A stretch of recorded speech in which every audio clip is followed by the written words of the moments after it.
Everyone, welcome back to DK education academy. तो कैसे हो आप लोग? आई होप सभी बहुत अच्छे होंगे अपने अपने घरों में। मैं देव कुमार अपने तहे दिल से आपका स्वागत करता हूं आपके अपने चैनल डीके एजुकेशन एकेडमी में। तो बच्चों, सबसे पहले तो नव वर्ष की ढेरों शुभकामनाएं आपके लिए, और मैं प्रे करूंगा कि आपका ये साल बहुत अच्छा बीते। जैसे कि आप जानते हैं कि 2020 जो भी था 2020, उसमें हमने बहुत सी चीज़ें देखी हैं, है ना। मतलब बहुत सारी डिफिकल्टीज देख ली, कोरोना, लॉकडाउन, अर्थक्वेक वगैरह etcetera etcetera. But it's okay यार, जो होता है अच्छे के लिए होता है, कुछ ना कुछ इसमें भी अच्छा ही होगा, कोई दिक्कत नहीं है। बट अब से बेटा दृढ़ निश्चय कर लो कि सब कुछ दम जम के करना है, दम के करना है और बहुत अच्छे से करना है। तो बच्चों स्टार्ट करते हैं। जो आज का हमारा टॉपिक है वो है बेटा solution of exercise 13.1 chapter 13 surface areas and volumes. So far हमने आपको इसका इंट्रो करा दिया है, और आपसे पहले रिक्वेस्ट है कि पहले आप जाके इसका इंट्रो देखें, जिससे कि आपको सॉल्यूशन ऑफ एक्सरसाइज बहुत अच्छे समझ में आ सके। तो बच्चों स्टार्ट करते हैं अपने very first question, that is question number 1, जो कि पेज नंबर 213 एनसीईआरटी है। तो क्या कहता है क्वेश्चन नंबर 1? देखिए question number 1 page number 213 NCERT. तो मैं क्वेश्चन रीड कर रहा हूं और आपसे रिक्वेस्ट करता हूं कि आप लोग रेडी हो जाइए, अपने अपने पेन कॉपी एनसीईआरटी बुक लेके, और मेरे साथ साथ क्वेश्चन को पढ़िए, ठीक है। तो पहला क्वेश्चन आपके सामने है बेटा। कहता है कि a plastic box 1.5 metre long, 1.25 metre wide and 65 centimetre deep is to be made. यानी कि एक प्लास्टिक बॉक्स बनाना है जिसकी डायमेंशन लेंथ, ब्रेथ और हाइट दे दी है। और लेंथ, ब्रेथ और हाइट किस बॉक्स की होती है बेटा? जो क्यूबॉइड शेप का होता है। तो सबसे पहले हम एक फिगर बना लेते हैं, ठीक है, और उसके बाद बात करेंगे आगे हम। तो बेटा ध्यान से देखना आप लोग, मैं एक फिगर बना रहा हूं।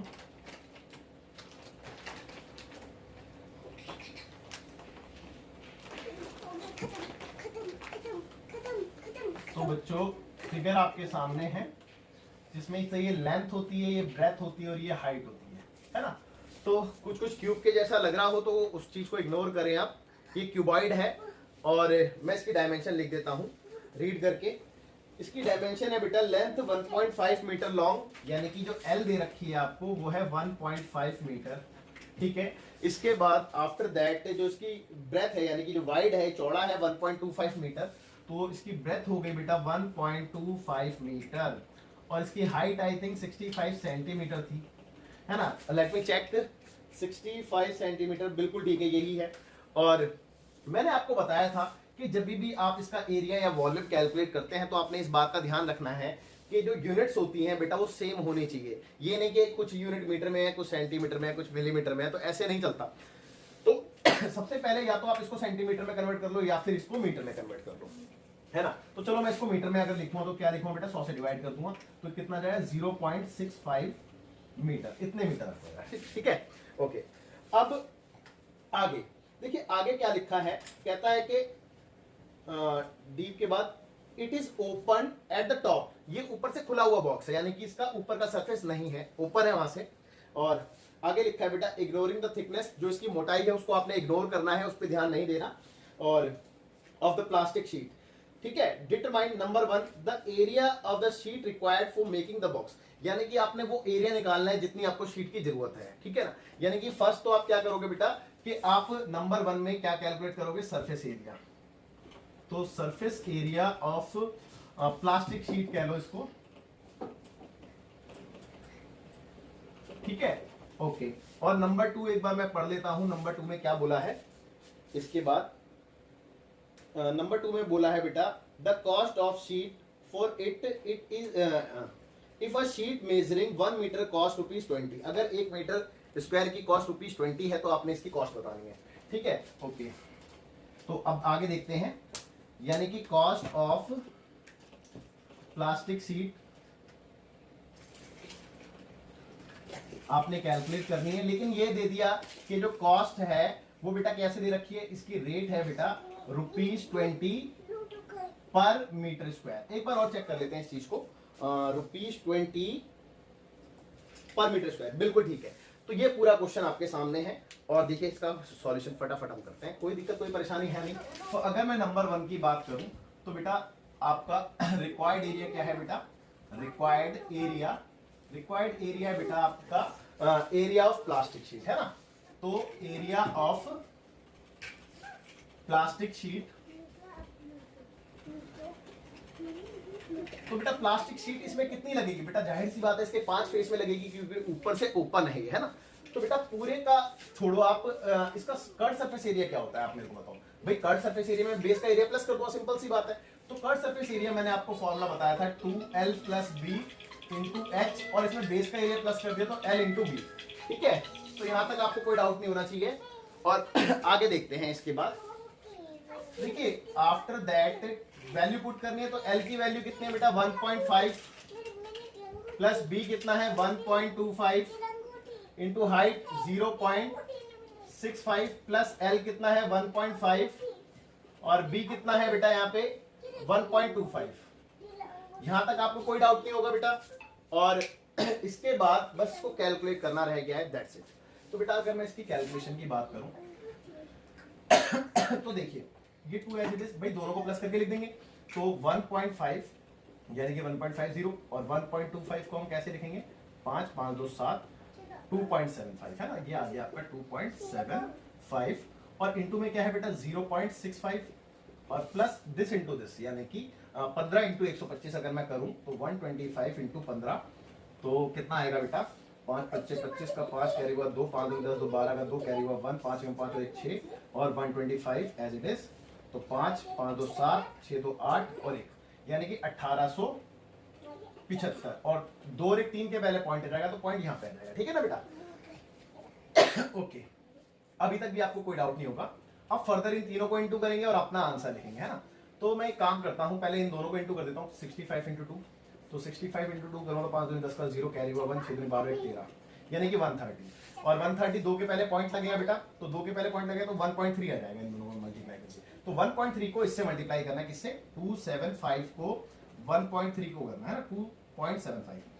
चलिए पॉइंट की बात तो बाद में करेंगे, पहले सिंपल मल्टीप्लाई करते हैं। 5 के 15 का 5 कैरी हुआ 1 7 21 और 1 22 का 2 कैरी हुआ 2 और 3 2 6 2 8 और 275 1 टाइम्स में एज इट इज आएगा 5 5 2 7 8 7 15 का 5 कैरी हुआ 1 3 यानी कि 3 के पहले पॉइंट लगेगा तो यहाँ पे पॉइंट आ जाएगा। तो कितना आ गया बेटा 3.575 प्लस 1.875 और फर्दर इन दोनों को प्लस कर देंगे तो 1.875 को प्लस करके ये आ गया 0 कैरी हुआ 1 7 7 14 1 15 का 5 कैरी हुआ 1 8 7 सॉरी 8 5 13 13 और 1 14 का 4 कैरी हुआ 1 3 और 1 4 और 1 5 तो ये आ गया आपका 5.45।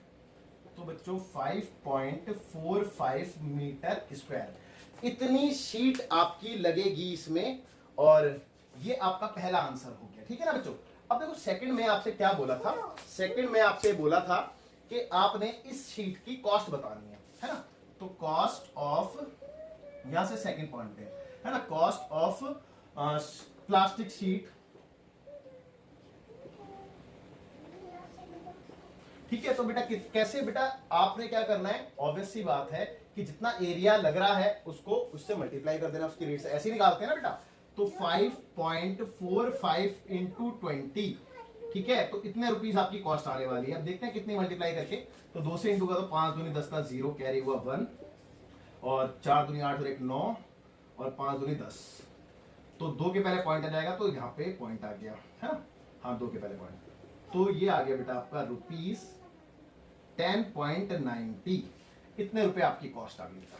और आई एम श्योर आपको कोई डाउट नहीं होगा इसमें, तो अच्छे से आपको समझ में आ गया होगा। सबसे पहले first of all we calculate the curve surface area और प्लस बेस एरिया है ना, यानी कि क्योंकि ओपन एट द टॉप था तो 5 फेसेस का एरिया कैलकुलेट होगा, यानी कि कर्व सरफेस एरिया और बेस का एरिया। तो टोटल एरिया आपका इतना आ गया जितनी शीट आपकी लगनी थी। इसके बाद इस शीट का कॉस्ट मांगा था तो इतने शीट लगनी है, एक शीट का मतलब 1 मीटर स्क्वायर की शीट का रेट इतना था, तो दोनों को मल्टीप्लाई करके आपकी टोटल कॉस्ट आ गई। तो फटाफट से वीडियो पॉज करके आप नोट कीजिए, फिर आगे देखते हैं। बच्चों एक छोटी सी मिस्टेक हो गई एक्चुअली, मैंने सिर्फ इसको ना 2 से इंटू कर दिया है ना, पीछे 20 से इंटू करना था तो 1 0 एज इट इज आने वाला था। तो पॉइंट आपका 2 डिजिट के पहले आएगा, यानी कि पॉइंट यहाँ पे आएगा है ना। तो आपका जो आंसर आ रहा है वो 109 रुपये आ रहा है। वो तो अच्छा हुआ कि मैंने इसका आंसर एक बार चेक कर लिया। मैंने कहा एक बार चेक कर लेना बनता है कि यार 10 रुपए के आसपास इसकी कॉस्ट आई है, तो थोड़ा सा अनकंफर्टेबल लग रहा था, तो मैंने कहा एक बार चेक कर लेते हैं। ठीक है, तो अब आप वीडियो पॉज करते हैं। क्वेश्चन नंबर 2 जो कि सेम पेज 213 एनसीईआरटी है। तो क्वेश्चन तो ये भी बहुत इजी है, कोई दिक्कत कोई परेशानी नहीं, फटाफट से इसको करते हैं।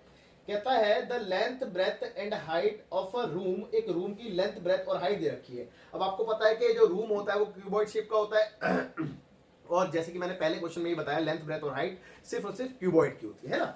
ओके, तो इसकी जो डायमेंशन है वो कुछ इस तरीके से 5 4 3 रिस्पेक्टिवली, यानी कि लेंथ 5 है, ब्रेथ 3 है और हाइट इसकी 3 है ना, 5 4 3, ठीक है, रिस्पेक्टिवली। कहते हैं find the cost of white washing, इस पे व्हाइट वॉश होना है, ठीक है, और द वॉल्स पे व्हाइट वॉश होगा of the room and the ceiling, ceiling यानी कि छत पे भी व्हाइट वॉश होना है, ठीक है ना, एंड द सीलिंग, ठीक है, एट द रेट ऑफ ₹7.50 पर मीटर स्क्वायर। बिल्कुल सेम डिट्टो क्वेश्चन है, आपने एरिया निकालना है, उसको फिर रेट से मल्टीप्लाई करना है, आपकी कॉस्ट आ जाएगी व्हाइट वॉश की। ठीक है, तो फटाफट से स्टार्ट करते हैं। देखो मैं एक छोटी सी रफ फिगर बना देता हूं और जिससे कि आपको पता चल जाए थोड़ा सा।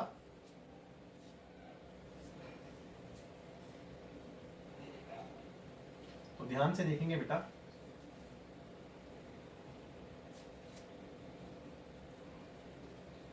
तो लेट सपोज ये लेंथ हो गई आपके लिए, है ना, ये ब्रेथ हो गई इसकी और ये हाइट हो गई आपके लिए, है ना, रूम की। और क्योंकि इसकी छत पे भी होना है भाई, जमीन पे तो पेंट होता नहीं वैसे भी, और क्वेश्चन में क्लियर भी कर दिया है ना। तो आपको इसकी डायमेंशन कुछ इस तरीके से दे रखी थी, length I think 5 metre, breadth 4 metre और हाइट 3 मीटर, है ना। बट एक बार मैं क्रॉस चेक जरूर करूंगा, 5 4 3 ही है ना, 5 4 3 रिस्पेक्टिव, बिल्कुल ठीक है, ठीक है। और इसकी कॉस्ट आपको दे रखी है ना, तो कॉस्ट ऑफ व्हाइट वॉश, है ना, कॉस्ट वो तो आपने निकालना है, रेट दे रखी है ना आपको, कॉस्ट ऑफ व्हाइट वॉश ये आपने कैलकुलेट करना है और आपको रेट दे रखी है। मैं एक बार रेट चेक कर लेता हूं कितनी है। आपको रेट दे रखी है 7.50। तो rate of white washing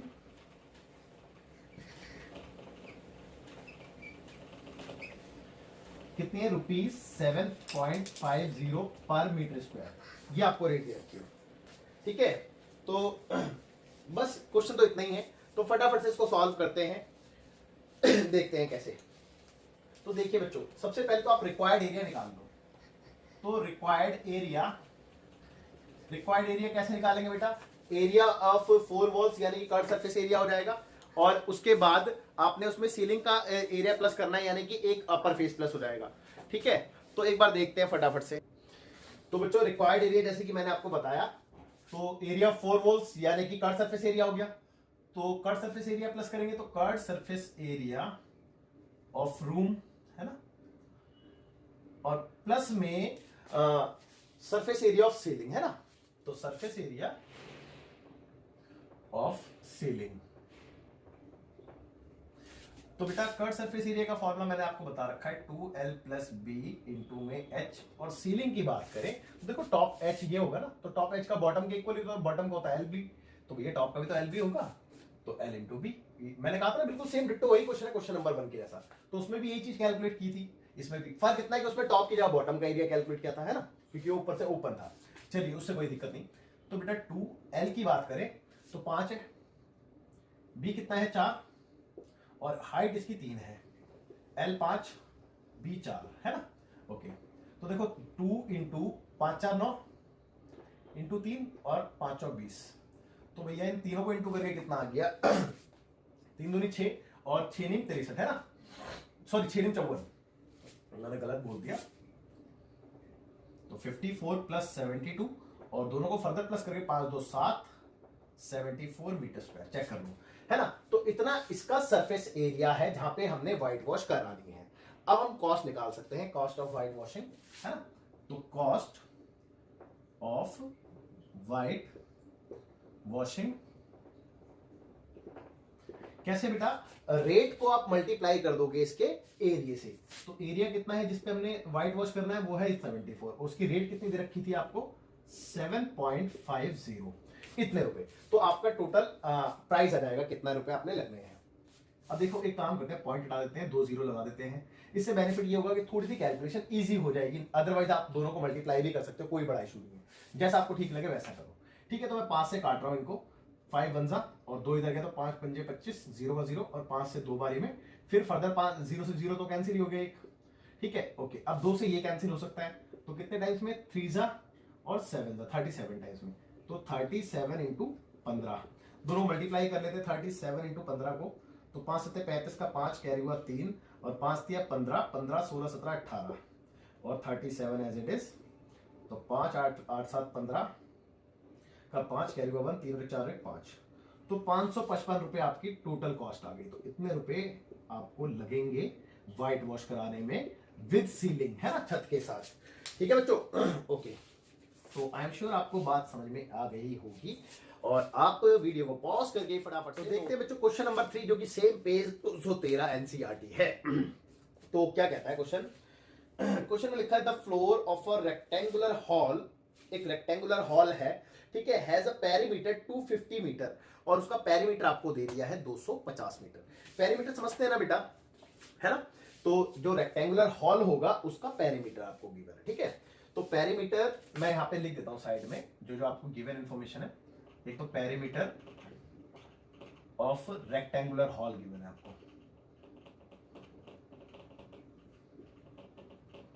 equal to I think 250 था ना, लेट मी चेक, 250 मीटर, हाँ बिल्कुल ठीक है, तो 250 मीटर। ओके, आगे क्या कहता है, कहता है बेटा if the cost of painting the 4 walls at the rate इतना रुपीज इतना, यानी कि आपने क्या कहते हैं इस हॉल में जो पेंट कराया है उसकी कॉस्ट आपको गिवन है और किस रेट से वो पेंट हुआ है वो भी आपको गिवन है।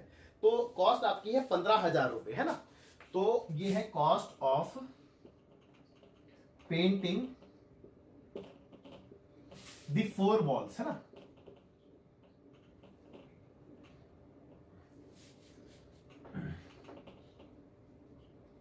कितना दे रखा था बेटा, एक बार मैं चेक कर लूं, 15,000 रुपए बोला था, हाँ जी, तो 15,000 रुपए और कितने रेट से, 10 रुपए के रेट से।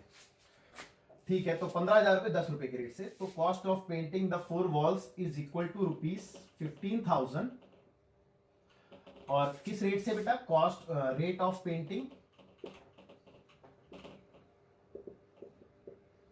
Equal to ₹10 per metre square, है ना, ₹10 पर मीटर स्क्वायर।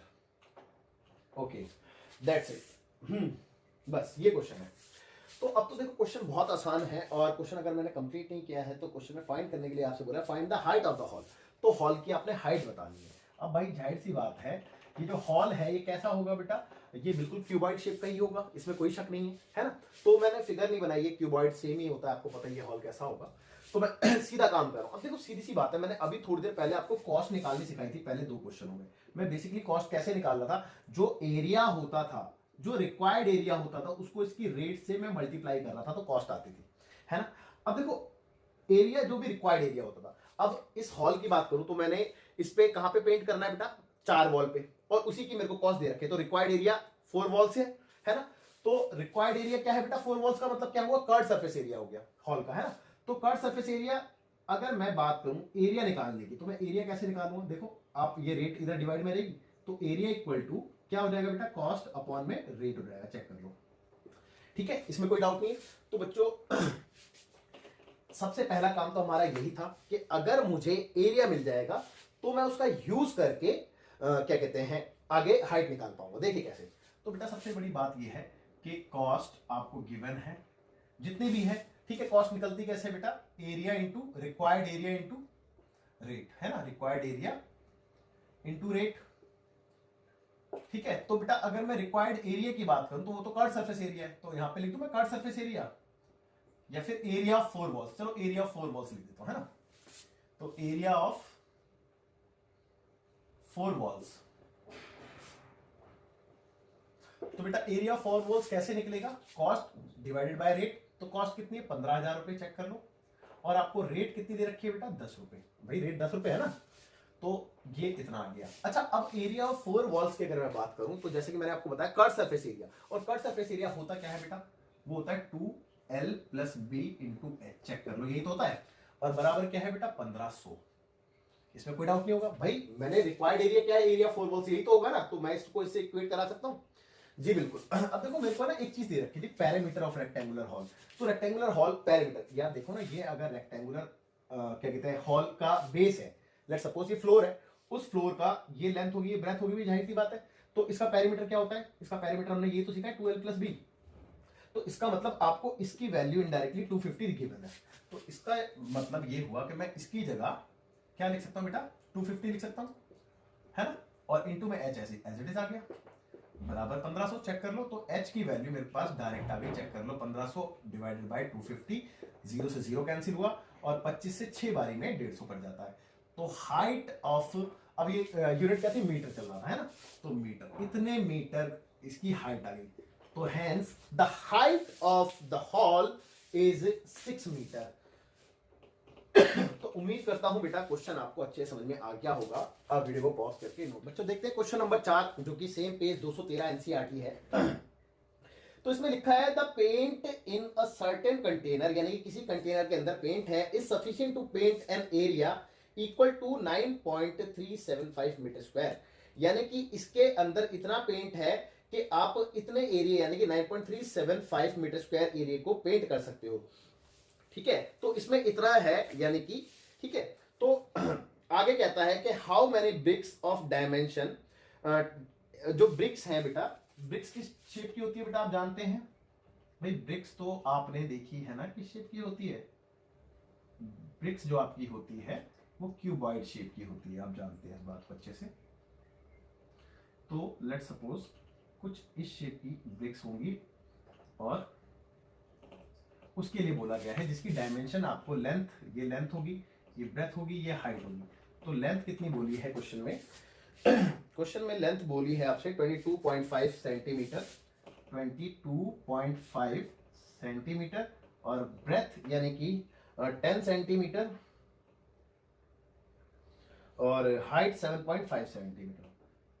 एच है 7.5 सेंटीमीटर। ओके, तो ये है बेटा डायमेंशन ना, 22.5 10 into 7.5 centimetre, can be painted out of this container. यानी कि देखो क्वेश्चन को समझो, क्वेश्चन में ये बोला है कि आप जितना भी आपके पास पेंट है कंटेनर में, तो उस कंटेनर के पेंट से आप कितनी ईंटें इस डायमेंशन की पेंट कर सकते हो, ये क्वेश्चन है, और ये आपसे मांगा गया है ना। तो अगर मैं बात करूं कि कितनी पेंट हो सकती है, यार देखो एक कंटेनर है मेरे पास, उस कंटेनर में वॉट एवर जितना भी पेंट है उससे मुझे ब्रिक्स को पेंट करना है, ठीक है, और उस कंटेनर का मेरे को एरिया दे दिया कि उससे कितने एरिया का में मतलब पेंट हम कर सकते हैं, कितने एरिया में। तो अगर मेरे को इसका एरिया पता चल जाए एक ईंट का कितना है, तो मैंने मान लिया कि यहाँ पे मैं एन ईंट यानी कि ब्रिक्स को पेंट कर सकता हूँ। तो यानी कि दोनों का एरिया इक्वल है ना, जो कंटेनर के अंदर पेंट है उससे जितना भी एरिया होगा वो इसी के लिए तो सफिशियंट होगा ना, ये तो कंफर्म है। तो बेटा मैं n की वैल्यू कैसे निकाल सकता हूँ, इसके एरिया को उधर ले जाके डिवाइड कर दूंगा, तो n की वैल्यू रहेगी। तो मैंने मान लिया कि n ईंटें जो है, ब्रिक्स जो है वो पेंट हो सकती हैं, है ना। तो हम लेट कर लेते हैं, let the number of bricks can be paint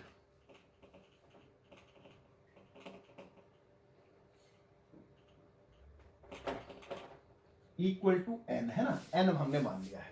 तो अकॉर्डिंग टू द क्वेश्चन, अब आप ध्यान देना कि अकॉर्डिंग टू द क्वेश्चन, देखो क्वेश्चन के अकॉर्डिंग अगर मैं बात करूं तो सिंपल सी बात है, आप देखो एक ब्रिक का एरिया यानी कि area of an brick, area of a brick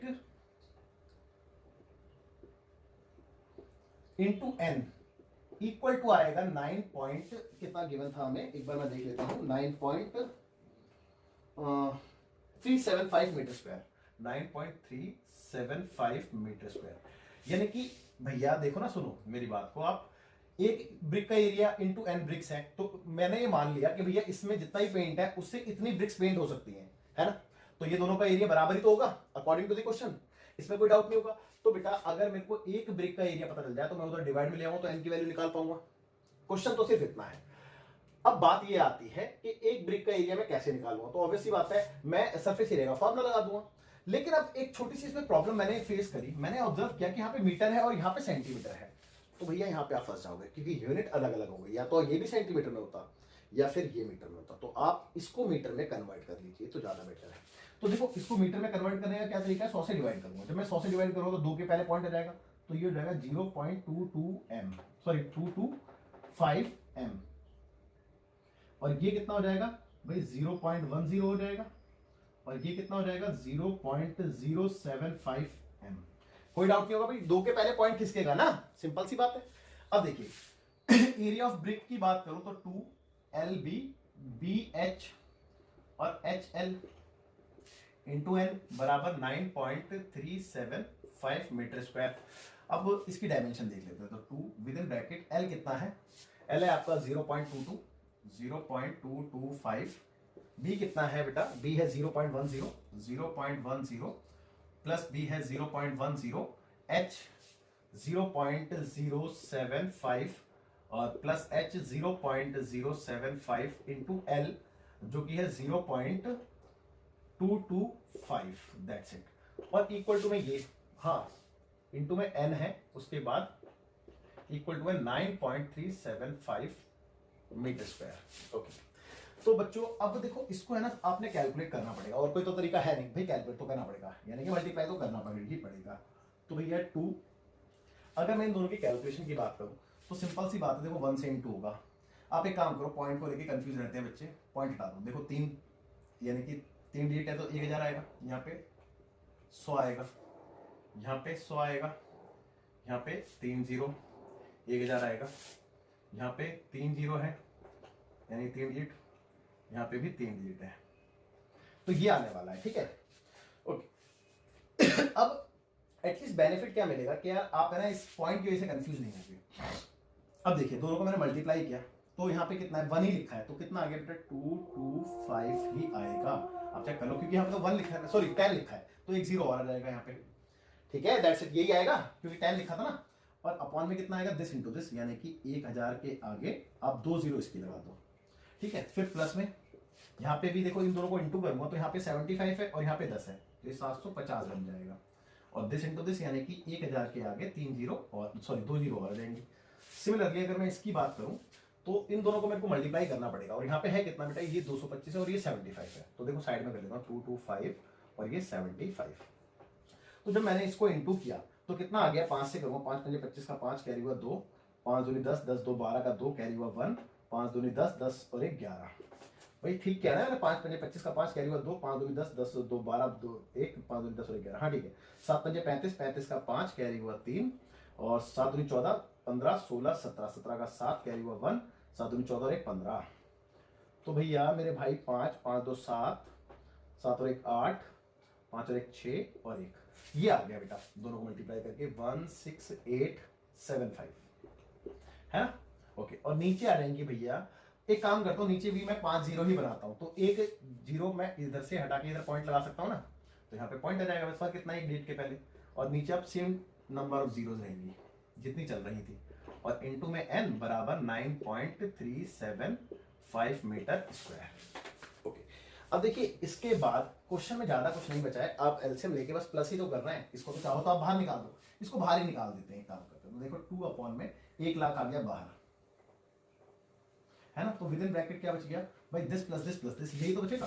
देखो 2250 प्लस 750 और plus 1687.5, that's it, into n बराबर 9.375 मीटर स्क्वायर। ओके अब देखिए तीनों को प्लस करके कितना आया, तो 2 अपॉन में 1 000 इंटू, अब देखो तीनों को प्लस करके कितना आया, मैं यहाँ पे करके दिखाता हूँ 2250750, और यहाँ पे कितना है 1687.5 ये है ना, क्योंकि पॉइंट के नीचे पॉइंट आता है, तो यहाँ पे तो 5 ही आएगा, पॉइंट यहाँ पे 7 ही आएगा, चेक कर लो। और यहाँ पे आएगा 5 5 10 10 और 8 18 का 8 कैरी हुआ 1, ठीक है। और यहाँ पे आएगा 7 7 14 15 16 16 का 6 कैरी हुआ 1, ठीक है, 2 1 3 और 1 4, तो यहाँ पे इतना आ रहा है बेटा 4687.5, दैट्स इट। इसको रफ कर देता हूं मैं। देखो कैलकुलेशन लेंदी होने का मतलब क्वेश्चन टफ होना कभी नहीं होता, ध्यान रखना इस बात का। और इनटू में n बराबर 9.375 मीटर स्क्वायर। ओके, अब इन सबको आप उधर शिफ्ट कर दीजिए, दैट्स इट। और चाहो तो मल्टीप्लाई कर लो, ज्यादा इजी हो जाएगा। तो मैं अगर इंटू करूं तो कितना आ रहा है देखो, तो ये आ रहा है बेटा दोनों को 5 दूनी 10 का 0, कैरी हुआ 1, ठीक है। और 7 दूनी 14 और 1 15 का 5, कैरी हुआ 1, 8 दूनी 16 और 1 17 का 7, कैरी हुआ 1, और 6 दूनी 12 और 1 13 का 3, कैरी हुआ 1, 4 दूनी 8 और 1 9। तो इतना आ गया। और क्योंकि एक के पहले पॉइंट था तो पॉइंट यहाँ पे आ गया। और अपॉन में क्या है 1 1 2 3 1 2, और इनटू में n बराबर 9.375। अगले स्टेप में इसको उधर भेज देंगे तो n इक्वल टू, देखो पॉइंट के बाद 0 का कोई मतलब नहीं है तो इसकी वैल्यू इतनी ही है। अच्छा एक काम करें, चलो अगले स्टेप में करते हैं। तो it implies n equal to, देखो 9.375, ये नीचे है तो ये ऊपर आ जाएगा बेटा, और जो ऊपर है वो नीचे आ जाएगा, तो नीचे आ जाएगा 9.375। पॉइंट के बाद 0 लगाने का मतलब नहीं है। अच्छा यहाँ से एक काम करता हूँ, मैं पॉइंट हटा देता हूँ, तो 1 2 3 0 नीचे आएंगी, यानी कि 1000 नीचे आ गया। अब देखो इसको देखा 9375 9375, ये सेम है, पूरा कैंसिल। और यहाँ पे 3 0 से 3 0 भी कैंसिल हो जाएंगी। तो बचा क्या बेटा n, चेक कर लो n कितना बचा है बेटा 100। तो आपको ये बात क्लियर हो गई होगी कि इस कंटेनर में इतना पेंट था कि इससे इस डायमेंशन की 100 ब्रिक्स पेंट हो सकती थी। तो आई एम श्योर इसमें आपको अब कोई डाउट नहीं रहा होगा और आपको अच्छे से क्लियर हो गया होगा। और मैं आपसे ये कहना चाहता हूं कि आज की क्लास में इस क्वेश्चन के साथ ओवर कर रहा हूं, बिकॉज ऑफ इसमें टोटल आई थिंक 8 या 9 क्वेश्चन होंगे, तो 8 क्वेश्चन इसमें नजर आ रहे हैं। और अगर मैं बचे हुए 4 क्वेश्चन भी आज की क्लास में कराता हूं तो वीडियो थोड़ी सी लेंदी हो जाती है, और फिर स्टूडेंट जो है फिर कतराता है उसको देखने में कि इतनी बड़ी वीडियो नहीं देखी जाएगी। सो दैट्स वाई मैं ये चाहता हूं कि बच्चों का कैसे भी करके लॉस नहीं होना चाहिए। तो कोई बात नहीं, इसको हम 2 पार्ट में बना देंगे, पार्ट 1 हो जाएगा, एक पार्ट 2 हो जाएगा।